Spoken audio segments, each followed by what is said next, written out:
10, 9, 8, 7, 6, 5, 4, 3, 2, Manchester 1, United have 0. reached the promised land. Well then, good evening everybody. I didn't expect to see you here. You didn't expect to see me here, but it's the transfer season, and when news breaks from top tier journalists that I want to cover, I will go live, and we're here at 12 minutes past 10 on a Wednesday night talking about Lisandro Martinez. We knew that Manchester United were in Amsterdam today, and we were hoping for that breakthrough in negotiations. That breakthrough has come. I'll bring you all the updates from Mike Vivage, from Fabrizio Romano, and from Edwin van der Sar. Don Edwin. Yes, please. I'm not even 3 minutes late tonight. I'm 1 minute late. That's how you know there's some serious news to get into. I'm going to cover it all for you, so make sure you get your comments in. Drop a like on the video. But Lisandro Martinez to Manchester United. I said with real confidence about 10, 11 days ago that Arsenal were going to be... There's no way he was going to choose Arsenal. And so it has proven. Let me explain and run through all the news. You can let me know what you think in the comments below, and I'll try and bring your comments up as much as I can throughout the entire show. Good morning to everybody who's joining in this a bit different later stream. But as I say, it's a transfer window. When stuff breaks, I'll bring it to you. Let me run through the news. Let me stop waffling. It's broken just, about 20 minutes ago from Mike Vivage. Manchester United and Ajax are getting closer to that agreement. The transfer fee will be 55 million euros. You got Fabrizio Romano saying Lisandro Martinez to Manchester United. It is imminent. His words, not mine. Board mission to Amsterdam was described as positive and successful. The final talks will happen tomorrow, and the announcement is expected to happen tomorrow. We go in a little bit more detail. Looks like John Murtough and Richard Arnold, whoever was there, I'm not sure who the executives were, presuming it was those two, are back in England in order to get the final approval by the board on the payment terms and the agreement for Lisandro Martinez. Because, of course, it won't be 55 million euros up front. We don't know what that split will be. No doubt we'll find out a bit more information tomorrow as the story continues to break. Stuart, we're not at the Here We Go yet, hence why Here We Go is not in the thumbnail. Here We Go is not in the title. But this is really good news. It's something that I wanted to bring to you live because I was heading to bed. But then this story breaks, and for me, I wanted to speak to you about this straight away tonight because who knows what might change by the morning. Martin, you're happy. I'll be honest, man. I'm really, really happy. I really am happy about this. I think this is a very, very significant signing for Manchester United. It's not just any old signing. Sure, it might have been Yuri and Timber. And you might come here and say, Sam, it's second choice. It's not going to make that much of a difference. But I think it will. Let me run through the full story here. As I say, there's more on it. Mike Vivage from The Telegraph out in Holland. He's saying that Manchester United and Ajax both expect the deal to be completed on Thursday. So tomorrow, we could well get the Here We Go. In fact, I would anticipate on us getting the Here We Go tomorrow. And in that video, I'm going to run through a bit more of the tactical side of Lisandro Martinez with you live on the stream. We're going to start comparing him to the likes of Harry Maguire, Rafael Varane, and Victor Lindelof, and where he would fit in. But look, I'll be honest, this is really, really good news. And I tell you what, now with the stories that are coming out, I think this is kind of half why I wanted to go live. It's not just about the actual news. It's a bit in the detail too. DJ Hector saying, Sam, great show. We also want De Jong. You're not wrong there, my friend. I personally think we'll get De Jong. I'm not going out on a whim and saying, I've already talked about having egg on my face, X, Y, Z. But we're not speaking about Frenkie de Jong. We're speaking about Martinez now, because look at this bad boy. Mike Vivage here commenting here that Lisandro Martinez was demanding Ajax listen to Manchester United after he personally turned down Arsenal himself. Oh, I don't know. That just made me laugh. It just made me laugh because, look, you'll remember that I did this video. Like, what, 12 days ago now. Look, dates down there, the 1st of July. And you know full well that this isn't my sort of style of video on United People's TV. I'm not massively inflammatory. I don't massively shout my opinion out. But I just didn't really understand why or how Manchester United fans were getting a bit upset or frustrated or scared of Arsenal being linked with him. Because I didn't understand it. I said, look, there's absolutely no chance that he goes to Arsenal instead of going to Manchester United because of Erik ten Hag. And so it has proven after he just straight up went, nah, stay in your lane, Arsenal. Stay in your lane. Look, there's a super chat there flying in. Let me read that out before I quickly move on. Don't want to miss that. Dave, you're saying made my night buzzing. Absolutely, my friend. Wednesday night just got that little bit better. Starting to look like a football club again, says Liam. And I'll tell you what, as I said, I'm really happy about that. Martinez, him coming in, he's coming in because Erik ten Hag is our manager. If Frankie de Jong does complete that move, he's coming to Manchester United because Erik ten Hag is our manager. The manager put us there. And I personally think this really is a significant signing. Now, I'm going to do my scout report on Lisandro Martinez. Maybe I'll record that tomorrow, get that ready, because we've got the game on Friday, of course, as well. But of all of this, look, we can talk about everything that's happened so far with, I don't know, this summer, with the signings that we've made. We've been a little bit frustrated. But I tell you what, I absolutely love Edwin van der Sar. Mike Provide here confirming that it was Edwin van der Sar today who gave the transfer move in a move in the right direction. Both Manchester United and Ajax are expecting that deal to get finally completed on Thursday. Edwin, you beautiful, beautiful bloke. Let me open that image in a new tab. Let me get that bad boy full screen. I cannot wait. I cannot wait until Edwin van der Sar works for Manchester United. Right? I remember when he was asked about it. When was he asked about it? I think it was, I don't know, 3-4 months ago, maybe a little bit longer than that. He's kind of saying like it's a matter of time. And the way I'm looking at this, in a couple of years, I can really see Edwin van der Sar joining Manchester United. But as Mike Provide confirms there, it was van der Sar who gave it the nudge in the right direction, who helped those negotiations go through. And given all the changes that have happened at Ajax this year, with Mark Overmars leaving, of course, who was the sort of the head honcho for negotiations, Klaas-Jan Huntelaar coming in, I'm not sure what position exactly he holds. Erik ten Hag leaving, Mitchell van der Gag leaving. They've lost a lot of that structure behind the scenes. So it was Edwin who really helped make that happen. What a bloke, man. What a bloke. Gungshi saying it was 5 a.m. and I was just going to sleep. Just sleeping at 5 a.m. Happy to be woken by some good news. What are you doing until 5 a.m.? But look, Edwin, man. Yes, please. What a bloke. And Sari saying, is Eriksen done too? The Eriksen is not done, but I've told you, as I said in the live stream this morning, like, don't worry about Eriksen. Don't worry about it at all until we get the announcement, because the medical is probably just being a bit more stringent than normal, because, of course, we know why it's being more stringent. But the Eriksen deal will get done. There's no need to lose patience, lose sleep over it, be angry about it. It will happen. This one is a big, big one. How important a signing do you think this is going to be for Manchester United? You can let me know in the comments below. How important a signing do you think he'll be? I'm seeing Arsenal fans straight away, and I'll be honest, it's self-preservation, right? It's Arsenal fans protecting themselves, saying, wow, I'll be honest, lads. Yeah, I'm not really going to...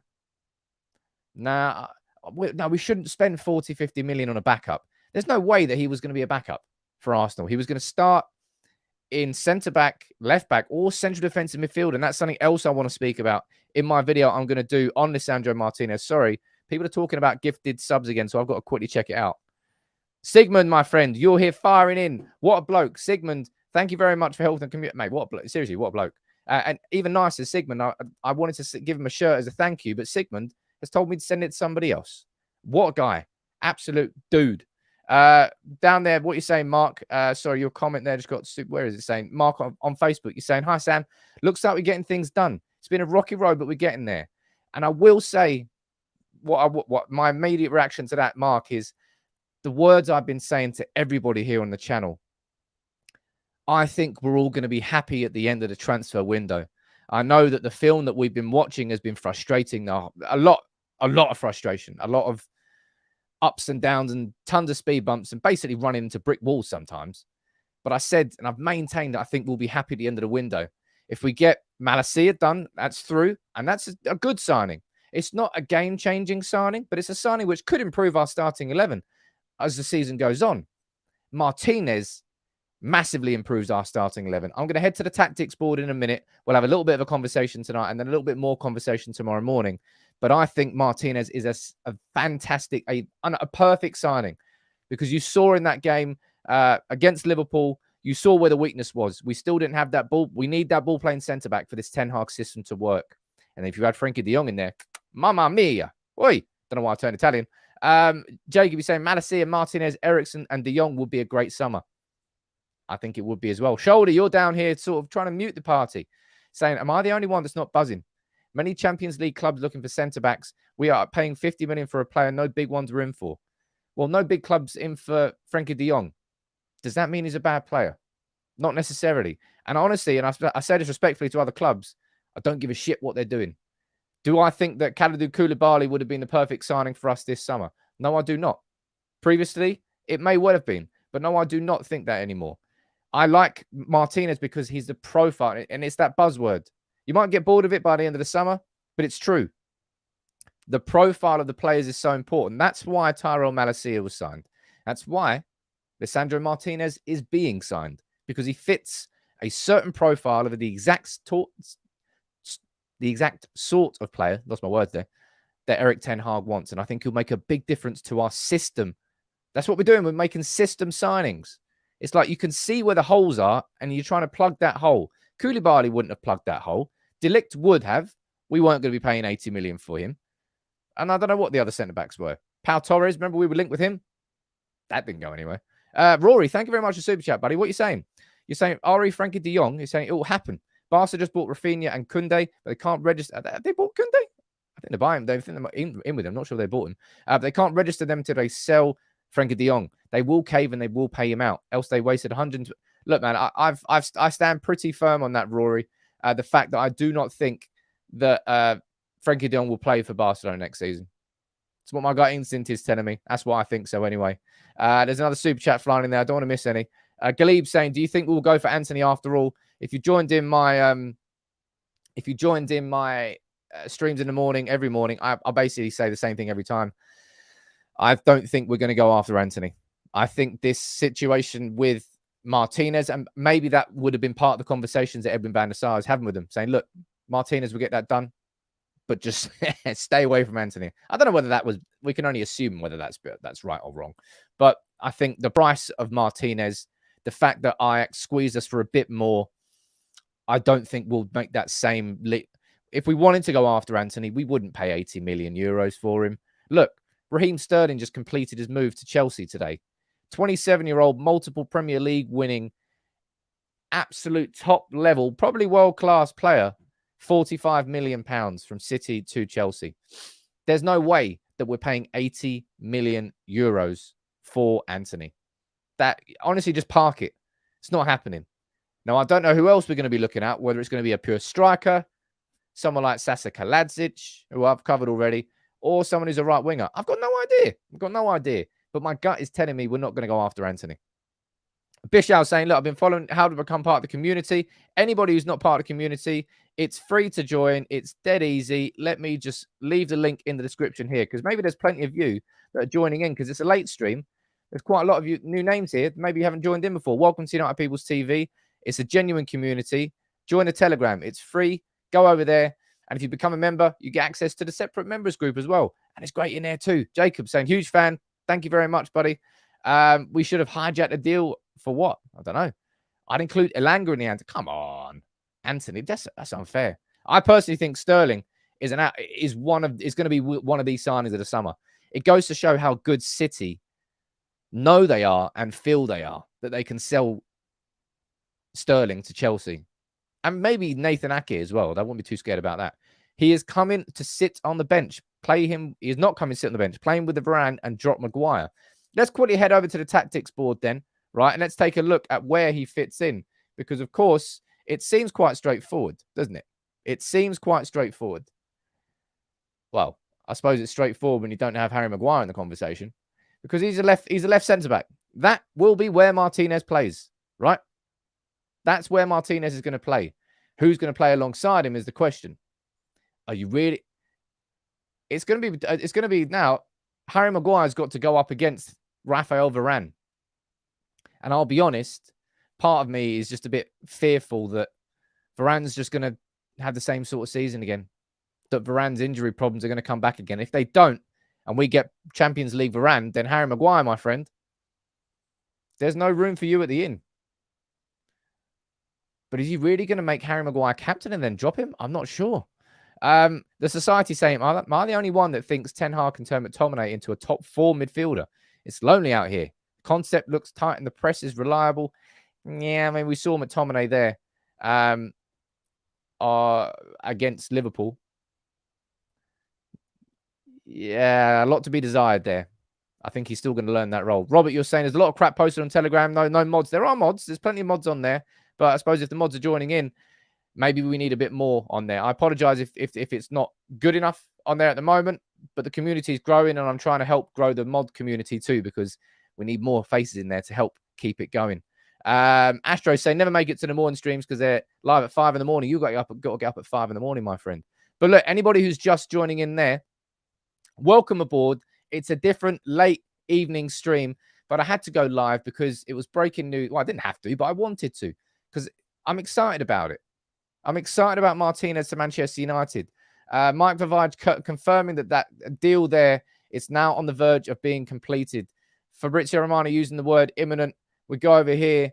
Man United's directors are back in England. And you've got Mike Vivage here confirming that a deal is expected to be completed tomorrow. That's going to get done and dusted. And that really is good news for Manchester United and good news for Erik ten Hag. And this bloke here, got to go back to that. It was Edwin van der Sar who gave the who gave the transfer a move in the right direction.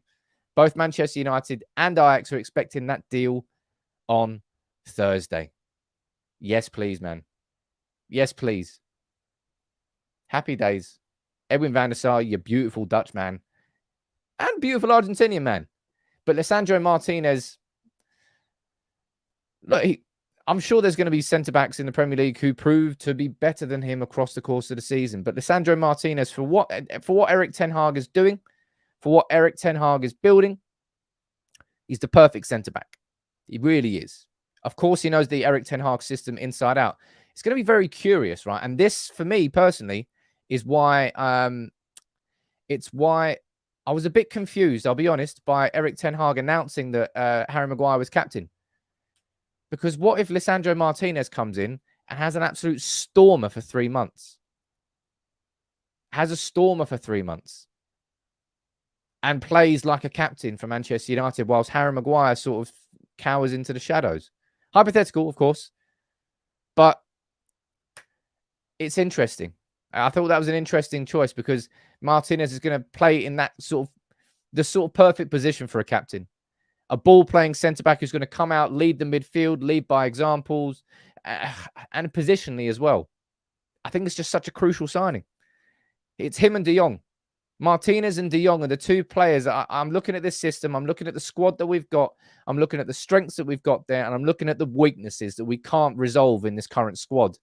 And Martinez, with the playing out from the back with the ball, receiving the ball first from De Gea, being confident in possession and linking that with the midfield, that's step one. Now, we've got to make sure that we match that up with step two. That's Frenkie de Jong. Now, of course, that is definitely a question.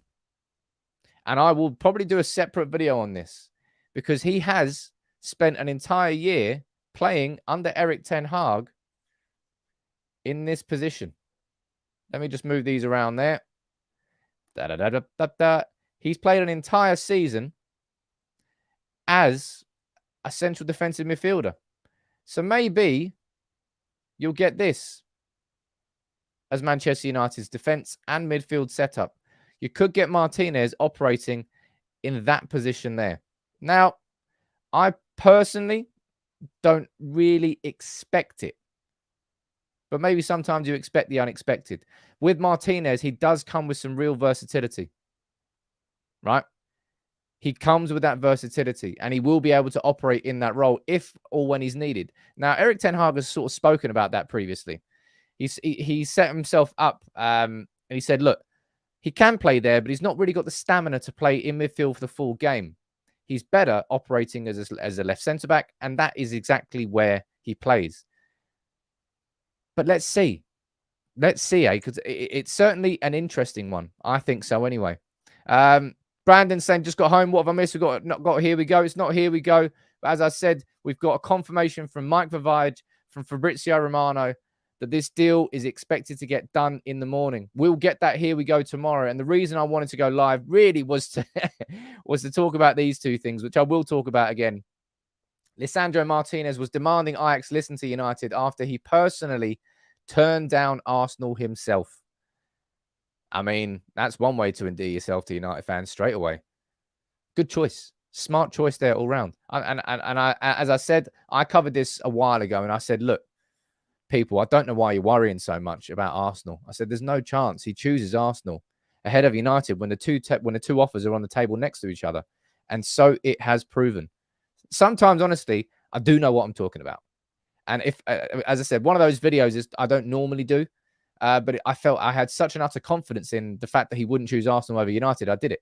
And luckily, that video can't be used against me. And Edwin van der Sar was the man who made that deal break through. What a bloke. As I said, I think that maybe within 2 years, we'll get Edwin van der Sar working for Manchester United. And for me, that really is going to be a significant moment when our football club really takes a step forward. A couple of years of Ten Hag and the system that he's building, and then we bring in Edwin van der Sar to work above him. Yes, please. I'm going to read a few of your comments out now. Say, Hamed saying, Sam, do you go live this late? Do you go live this late at night? No, I don't.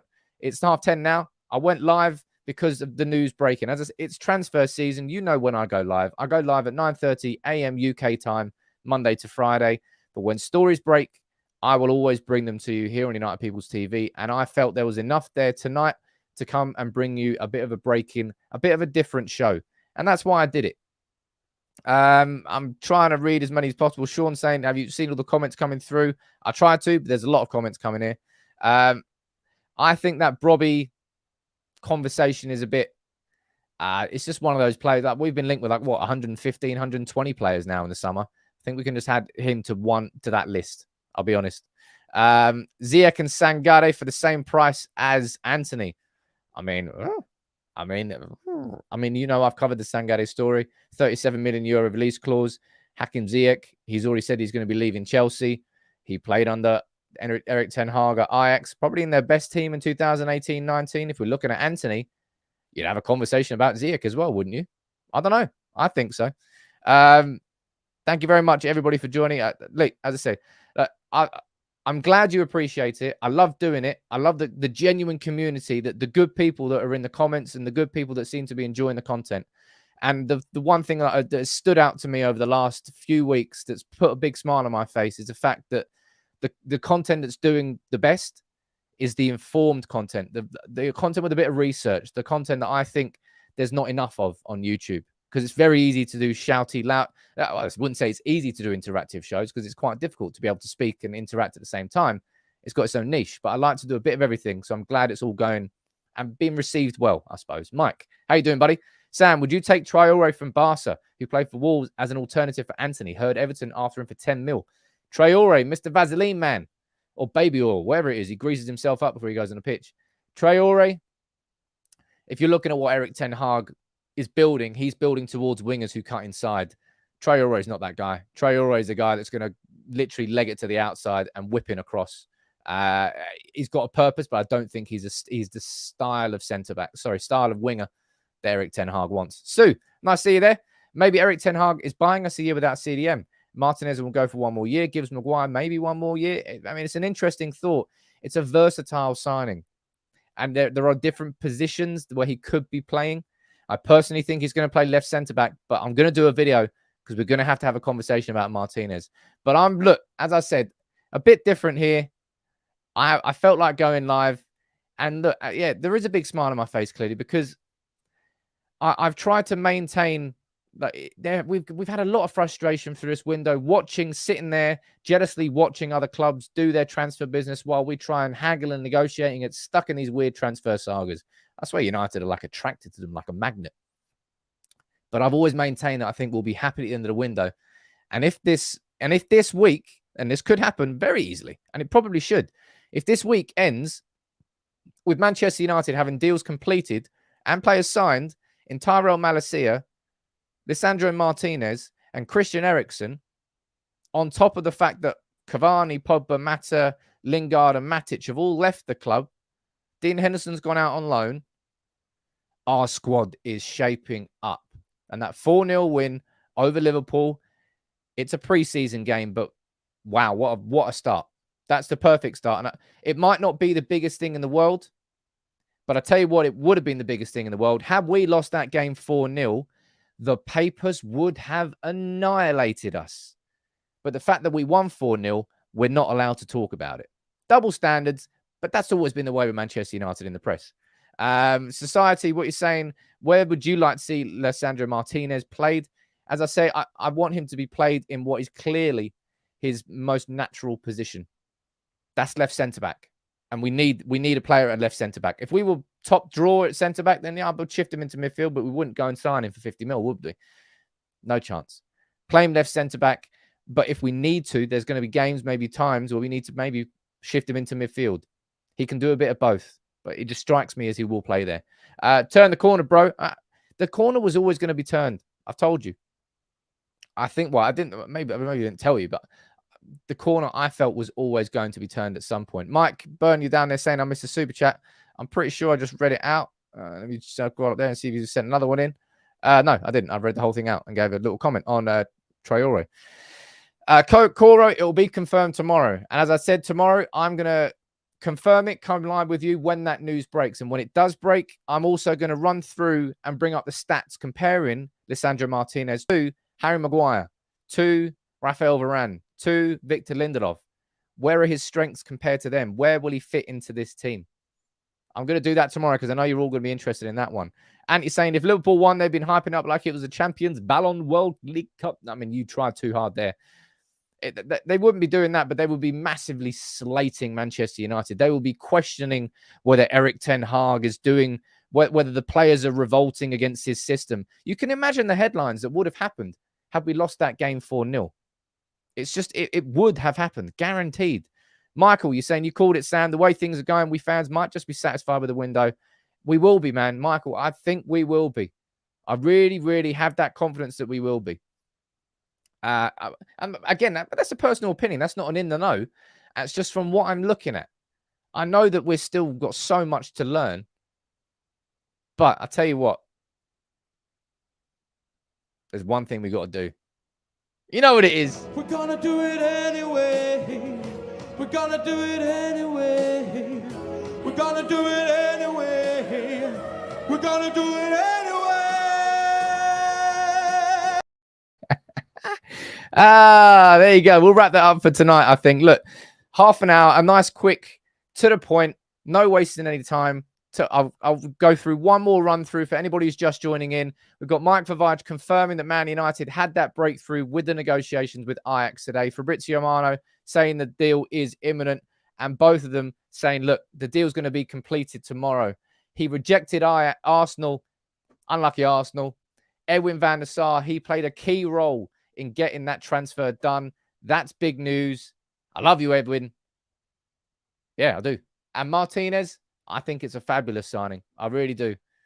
Jurrien Timber, would he have been a better signing? Jury's out on that one. But Martinez, definitely the profile of a centre-back that we need. And for playing this system that Erik ten Hag wants, that's the sort of signing that we need. But look, thank you very much for joining in. A little bit of a late one. We'll wrap it up nice and short. I don't want to waste your time. You don't want to waste any more time here. Make sure you drop a like on the video. I'll be here live at 9:30 a.m. But I felt that sort of news, it deserved coming and doing a bit of an evening show. So thank you all, everybody, for joining in. I'm looking forward to the rest of this transfer window. I really am. I'm looking forward to this season. After that, I'm just looking forward to everything. After years of shit, I think United are on the up. Take it easy, everyone.